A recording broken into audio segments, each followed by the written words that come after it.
हरी भरी घास से ढका एक विशाल मैदान था। वहां तितलियां उड़ती, पक्षी गाते और फूलों की खुशबू हर ओर फैलती। उसी मैदान में एक मोटा तगड़ा सांड चल रहा था। उसके लंबे लंबे सींग चमकते और उसकी भारी सांसों से धरती कांपती। सांड शांत था, घास खाता और आसमान की ओर कभी कभी गर्दन उठाकर देख लेता। लेकिन वहीं पास ही एक नन्ही सी मक्खी भनभनाती हुई उड़ रही थी। वह इतनी छोटी थी कि फूल की पंखुड़ी पर भी मुश्किल से नजर आती, पर उसका अहंकार आसमान जितना बड़ा था। मक्खी ने अपने पंख फड़फड़ाए और सोचा, मैं इतनी तेज उड़ती हूं, इतनी जोर से गूंजती हूं, सबको पता है कि मैदान में मेरी ही आवाज सबसे ज्यादा सुनाई देती है। आज मैं इस सांड पर बैठकर उसे दिखाऊंगी कि मेरी मौजूदगी कितनी बड़ी है। वह भन भन करती हुई उड़कर सीधे सांड के सींग पर जा बैठी। वहां बैठकर उसने अपने पंख और भी तेजी से हिलाए। उसे लगा कि अब सांड परेशान होगा और जरूर कहेगा, अरे मक्खी, तू बहुत भारी है, उतर जा। लेकिन सांड तो आराम से घास खाता रहा। उसने सिर भी नहीं हिलाया। मक्खी हैरान हुई। उसने अपने पंखों की आवाज और तेज की। फिर बोली, सांड जी, आपको तकलीफ तो हो रही होगी, मैं अभी उड़ जाती हूं, आप तो राहत की सांस लेंगे। सांड ने घास चबाते चबाते अपनी धीमी आवाज में कहा, कौन? तू यहां है? मुझे तो पता भी नहीं चला कि तू मेरे सींग पर बैठी थी। मक्खी की आंखें फटी की फटी रह गईं। उसने सोचा, इतनी देर से मैं यहां बैठी हूं और इसे पता तक नहीं चला। मैंने तो सोचा था कि यह मेरी भनभनाहट से परेशान होगा।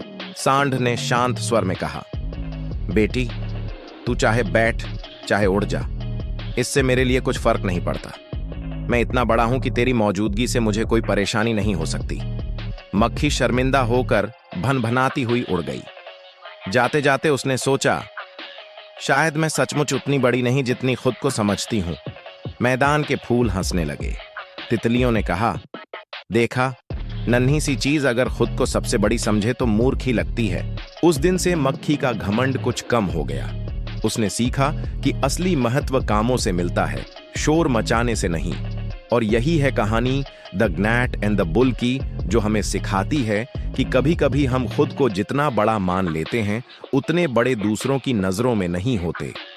असली महानता विनम्रता में है, न कि अहंकार में। लेकिन वहीं पास ही एक नन्ही सी मक्खी भनभनाती हुई उड़ रही थी। वह इतनी छोटी थी कि फूल की पंखुड़ी पर भी मुश्किल से नजर आती, पर उसका अहंकार आसमान जितना बड़ा था। लेकिन सांड तो आराम से घास खाता रहा। उसने सिर भी नहीं हिलाया। सांड ने घास चबाते चबाते अपनी धीमी आवाज में कहा, कौन? तू यहां है? मुझे तो पता भी नहीं चला कि तू मेरे सींग पर बैठी थी। मक्खी शर्मिंदा होकर भनभनाती हुई उड़ गई। जाते जाते उसने सोचा, शायद मैं सचमुच उतनी बड़ी नहीं जितनी खुद को समझती हूं। हरी भरी घास से ढका एक विशाल मैदान था। वहां तितलियां उड़ती, पक्षी गाते और फूलों की खुशबू हर ओर फैलती।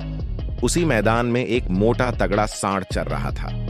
उसके लंबे लंबे सींग चमकते और उसकी भारी सांसों से धरती कांपती।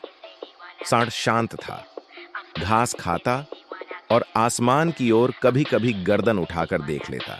मक्खी की आंखें फटी की फटी रह गईं। उसने सोचा, इतनी देर से मैं यहां बैठी हूं और इसे पता तक नहीं चला। मैंने तो सोचा था कि यह मेरी भनभनाहट से परेशान होगा। सांड ने शांत स्वर में कहा, बेटी, तू चाहे बैठ चाहे उड़ जा, इससे मेरे लिए कुछ फर्क नहीं पड़ता। मैं इतना बड़ा हूं कि तेरी मौजूदगी से मुझे कोई परेशानी नहीं हो सकती। मक्खी ने अपने पंख फड़फड़ाए और सोचा, मैं इतनी तेज उड़ती हूं, इतनी जोर से गूंजती हूं, सबको पता है कि मैदान में मेरी ही आवाज सबसे ज्यादा सुनाई देती है। आज मैं इस सांड पर बैठकर उसे दिखाऊंगी कि मेरी मौजूदगी कितनी बड़ी है।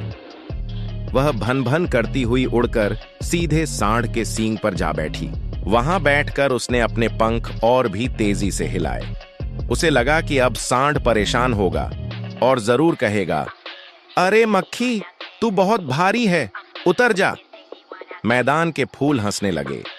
तितलियों ने कहा, देखा, नन्ही सी चीज अगर खुद को सबसे बड़ी समझे तो मूर्ख ही लगती है।